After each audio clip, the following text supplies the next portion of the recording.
tend to get told that the world is the way it is. Your life is just to live your life inside the world, try not to bash into the walls too much, try to have a nice family life, have fun, save a little money. But life, that's a very limited life. Life can be much broader once you discover one simple fact, and that is everything around you that you call life was made up by people that were no smarter than you.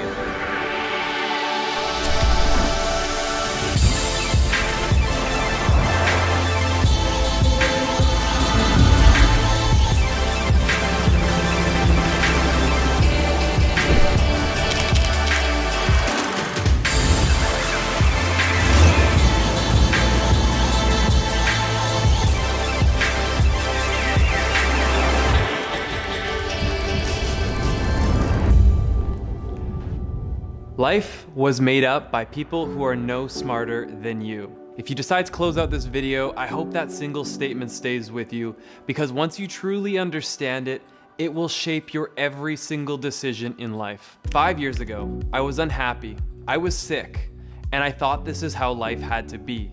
The crazy thing is, I was just about ready to accept it, to let life pass by me as I sat there, alone and isolated in my little cubicle. This moment in my life was the worst and best thing that ever happened to me.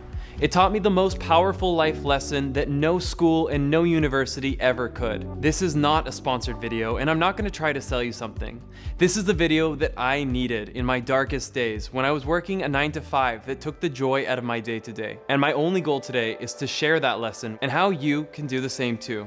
But first, I need to share a piece of my story that frankly, I've avoided sharing in the past. In 2015, I started working with one of the big 4 accounting firms, and for the first time in my life, I experienced my own form of depression. I went from being a highly driven and healthy young adult to seeing all of that change in a matter of just a few short months. I lost my drive, my ambition, to the point where getting out of bed every day became a battle.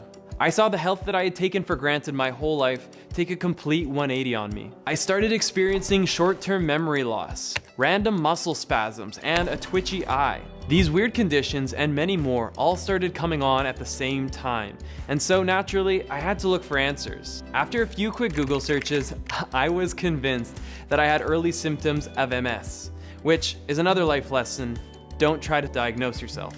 So naturally, I did what everyone would do. I booked myself a doctor's appointment, but after a couple sessions of blood and urine samples, it became very apparent that on paper, I was a healthy young adult. I was strangely devastated by these findings. I wanted to be told that, oh, your this levels are off, or you're just not eating enough of that, or even take these meds, it'll make all your problems go away. Instead, my doctor told me he believed it was all stress related.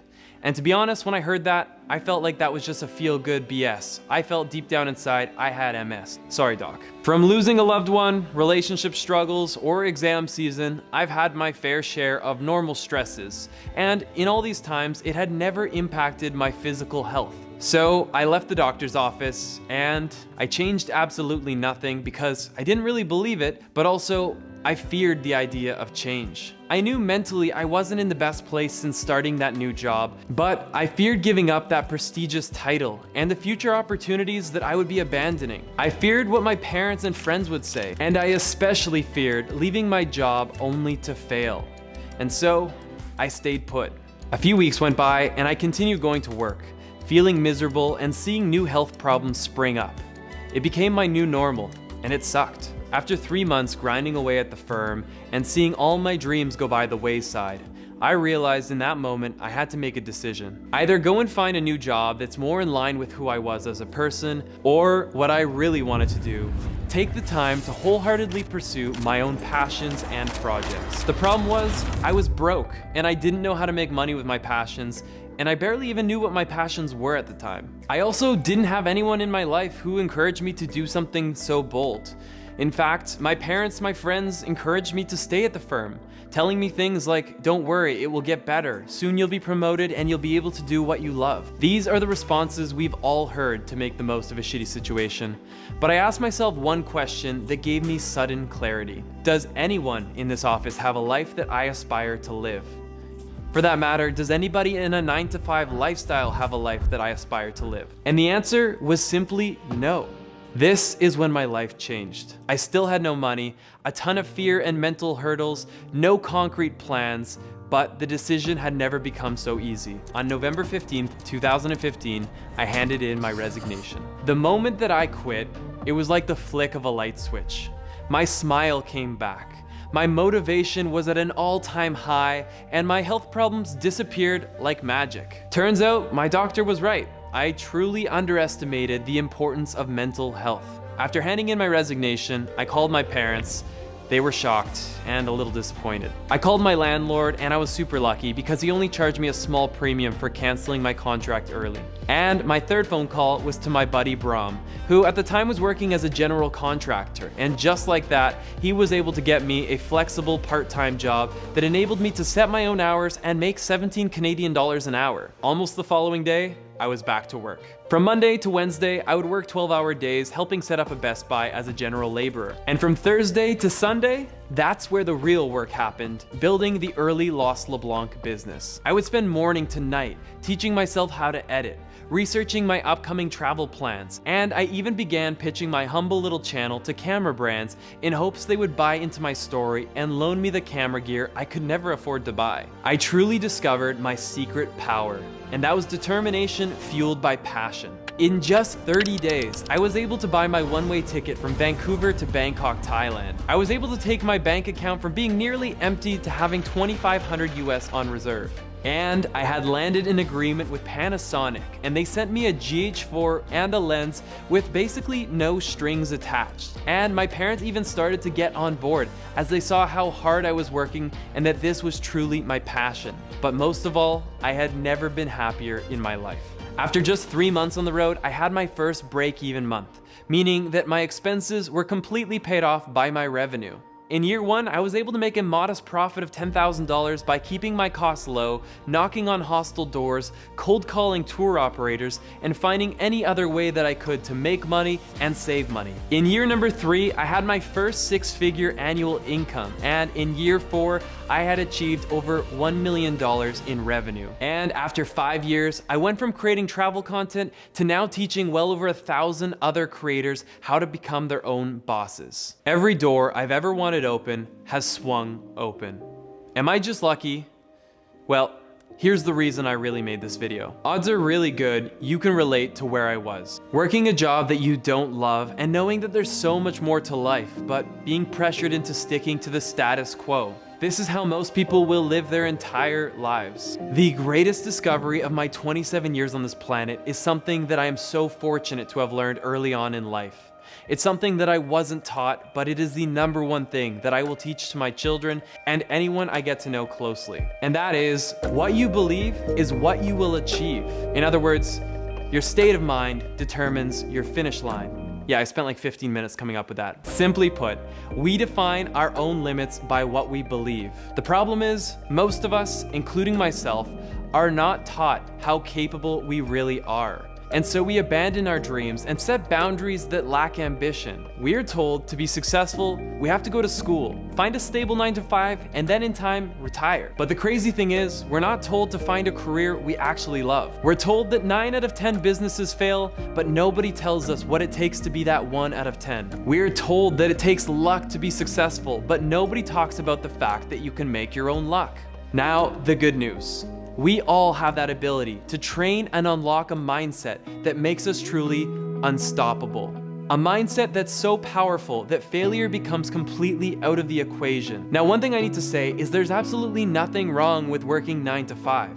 The problem is compromise. Before building out Los LeBlanc, I had maybe worked 7 or 8 jobs, and every single time it felt like I was sacrificing a piece of me just to be able to make a bit of money so that I could get by. On Mondays, I was constantly thinking about Saturday. In November, as things got rainy and gloomy, I was dreaming what I would do with my 2 weeks off in June. Constantly looking to the future and never living in the moment only exasperated my unhappiness. My early jobs made me think that all careers would be like this. And so I just had to find the one that sucked the least. But a shocking discovery that I had was that it was possible to have just as much, if not even more joy in my days at work than on my days off.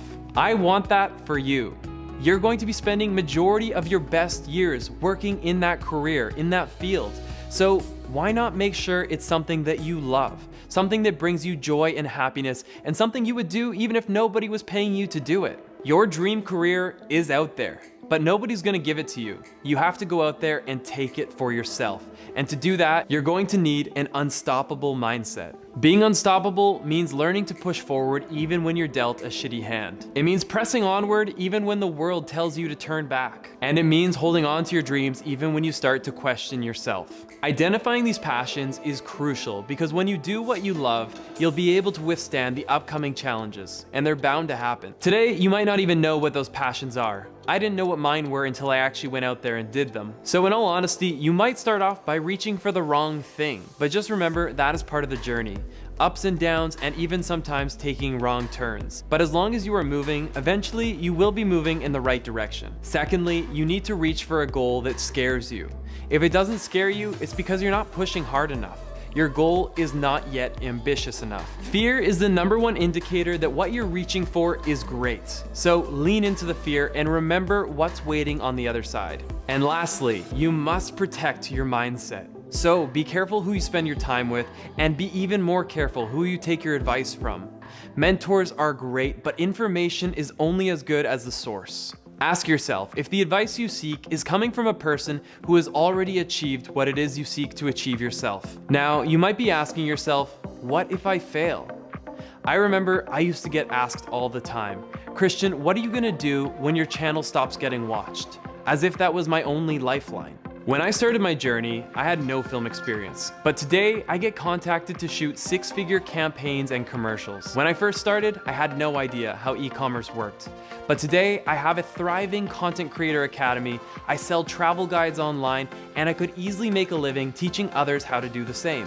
When I started, I had no connections and no idea what I was doing, but today I have more promising business ideas than I know what to do with. If Los LeBlanc becomes irrelevant, or if it had never even been relevant in the first place, I would still have so many avenues to turn this so-called failure into a wild success. Your thing might not be travel or content creation, but whether you want to open up that yoga studio or take your personal training online, embrace the journey. It might not take you exactly where you think it will, but that's only because your end destination will be even greater than you imagined. Do not feel sentenced to a 9-to-5 that you don't want. It is impossible to fail when you wholeheartedly commit to the unknown. And lastly, this is directed at you. Do not wait for the perfect moment because the perfect moment simply doesn't exist. The only thing we have guaranteed is today, make it count. Life was made up by people who are no smarter than you and I, so let's write our own rules.